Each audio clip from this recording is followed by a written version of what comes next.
I am Anisha of SHIVALIK Public School, Phase 6 Mohali, and I am a student of class 9th.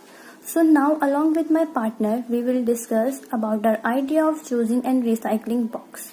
So, according to the first question, we choose this problem to reduce the exploitation of natural resources and to encourage recycling processes. Secondly, we usually hear about deforestation and cutting of trees from news channels and from newspapers in our day-to-day life. Thirdly, these surveys and researches really help us in getting an idea of the number of trees being cut annually and the waste produced by our country. So now I could see the core of class plus 2 of SHIVALIK Public School, Sector 41B, Chandigarh will elaborate you further about the project.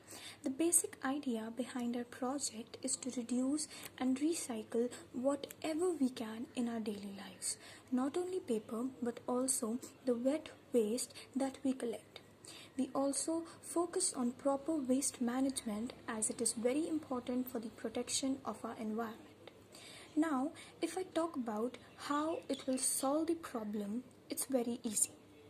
The waste collected will first be segregated with the help of a fan, which will help us to separate the dry and wet waste, and a magnet which will help us to separate the magnetic things, the metallic things that will get stick to it.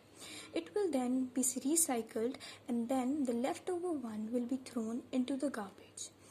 This garbage will only consist of the things that are of one-time use.